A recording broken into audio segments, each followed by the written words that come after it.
It's an image that's hard to forget. 13 minutes into a standoff after a man repeatedly refuses to exit his car following a seatbelt infraction, an officer smashes a window. He's Lieutenant Patrick Vicari, smack in the middle of a video gone viral. Who is he? Vicari's been on the force 21 years, according to a source with knowledge of the department. He's the head of the traffic division, seen here running a sobriety checkpoint last year, shot by a Northwest Indiana police watchdog group.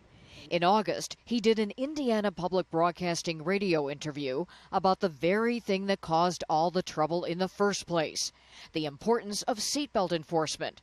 And that goes hand in hand with the seatbelt laws that we also have to enforce during our grandparents. They feel that Big Brother's watching them, and right. To a certain extent, okay, that might be the case, but again, should I stand idly by and try and do nothing to solve this problem? The Hammond Police Department won't say anything about Vicari's record, citing a civil rights lawsuit involving the controversial seatbelt stop.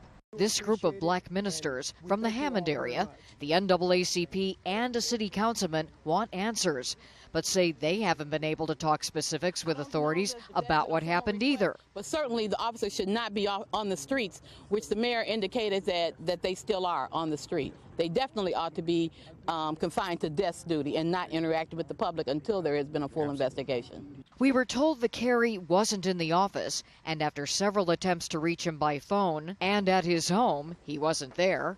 He called me back. I can at least say that much. But only to say he can't comment.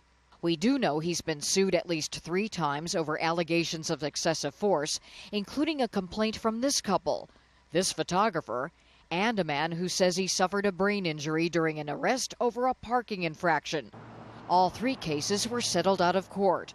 Officer Vicari did not admit to guilt in any of them. This week, Hammond's mayor has been standing by Vicari and all his officers. It's not an ideal situation, the mayor told me.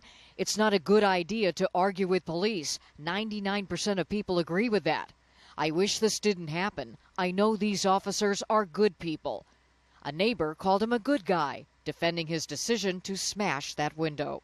I think he's just doing his job. I think that he's entitled to act in a responsible manner, seeing as he's been on the police force for 20 years. I'm not going to question a man of his integrity. Hammond's former police chief wrote on his blog 4 years ago, quote, "I'd take a bullet for Pat." Yet for some Hammond residents, what happened during this traffic stop is a clarion call for a national debate about the use of police force.